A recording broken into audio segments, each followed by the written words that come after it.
Ever heard the saying, "I'm gonna drop it like a bad habit"? It's easier said than done, and certainly a phrase thought up by someone who mustn't have had many bad habits. If they were easy to break, no one would have them. Welcome to Scaling for Success. We're all about helping businesses grow profitably, scale, and move to the next level.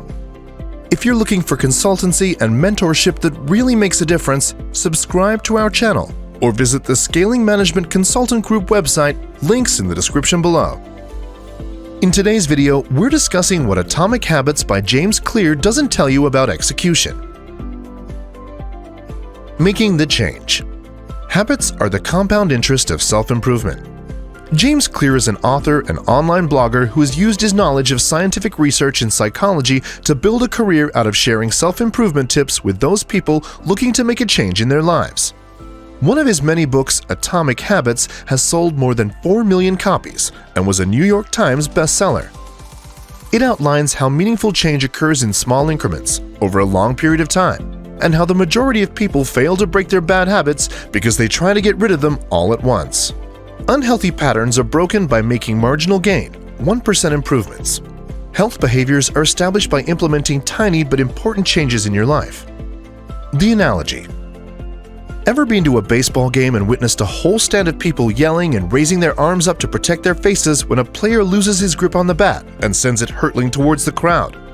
This is an example of an irrational fear that somehow the bat is going to fly 100 feet through the air and hit you. The chances are slim to none.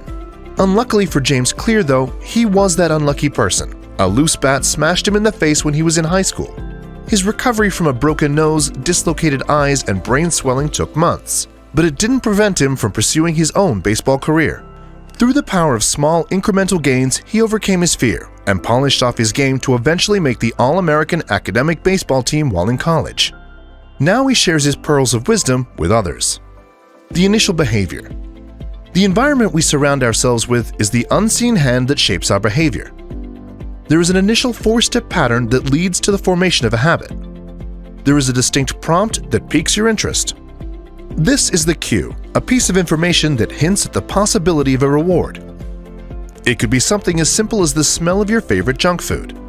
Next comes the craving. Using the junk food example again, the taste drives your hunger and therefore your motivation to eat it. The next step is a conscious one. You decide what the response will be. Will you go and buy that happy meal, or will you opt for a healthier alternative and deny your cravings? Finally, the reward.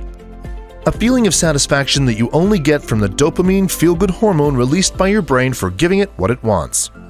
There is also a lesson that comes with this reward that will factor into whether you succumb to temptation again next time. This is the same process for learning bad habits as it is for learning good habits. The steps are the same. The only thing that differs is the circumstances, motivations, and ultimate decision on a case-by-case basis. If this cycle is repeated enough times, a habit is formed. Forming habits. There is a way to hack your brain and trick it into making the behavioral change you want. Using a food example, you may decide you want to eat more fruit instead of all that unhealthy junk food. Tying in with the prompt, you can make your conscious decision known to your subconscious by just being obvious. Instead of shoving that fruit into the crisper of your refrigerator, display it on a bowl in the kitchen counter so it's in your direct line of sight. You then need to make this choice attractive. Start by buying the fruit you like, so there will be some sort of desire to eat it when you see it. This next decision-making step is the stumbling block. You need to make the choice easy, or else you won't do it. For instance, buy fruit that doesn't require any peeling or preparation to eat. Lastly, the satisfaction. This is also a hard one to curb, and you'll need to make the choice appealing and satisfying in order to get that dopamine hit pleasure response from the brain. In this case, know that by eating fruit instead of an order of fries, you feel happier with your better food choice. Track those habits.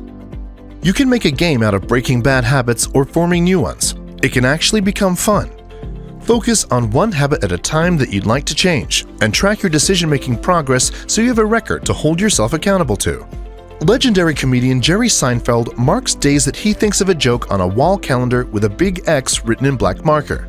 His goal was to think of one piece of unique, new material every day and to not break the chain.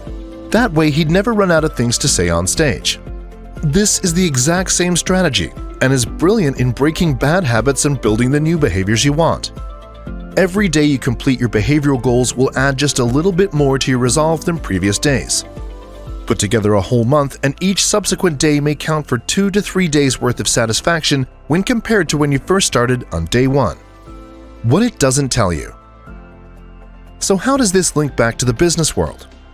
Well, Atomic Habits outlines pretty clearly how habits are formed, where there's wiggle room to replace the steps with a new behavior you want to install in your brain, and how to positively reinforce your progress by tracking and making a record of it. But it doesn't touch on how to execute behavioral change as it relates to someone else, for instance, your team in your workplace. Everybody has dreams of winning the gold at the Olympic Games, but very few actually go to the lengths of training required to be an Olympian. The difference here is execution. There's a saying, goals are overrated, execution is everything. So true. The sad reality is that many in the business world are idea-rich but execution-poor. Many starters, few finishers. Obviously, this creates a real bottleneck when trying to accomplish your goals and adjust a behavioral system to curb bad habits and promote better ones.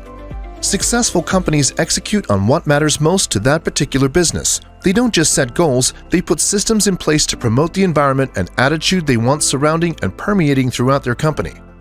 James Clear's system is directly transferable into work life. You need to be obvious as to what behavior you want to reinforce in your team. The environmental cue is one that you foster. Likewise, this change needs to be attractive enough so that your team want to get on board. This could be something as non-threatening as a performance bonus for following protocol, or as mildly intimidating as handing out warnings that could lead to possible termination of employment.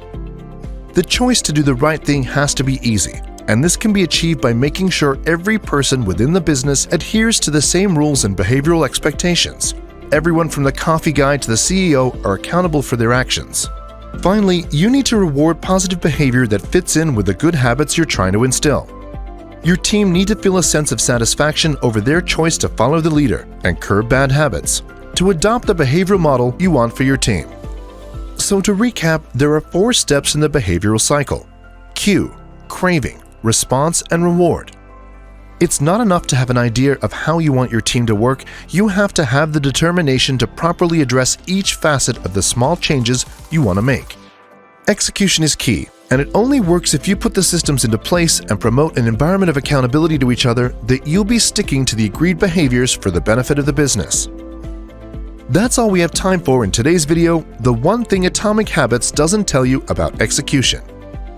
Like this video if you found it helpful, and for more content just like this, subscribe to our channel or visit the Scaling Management Consultant Group website at scalinggrp.com.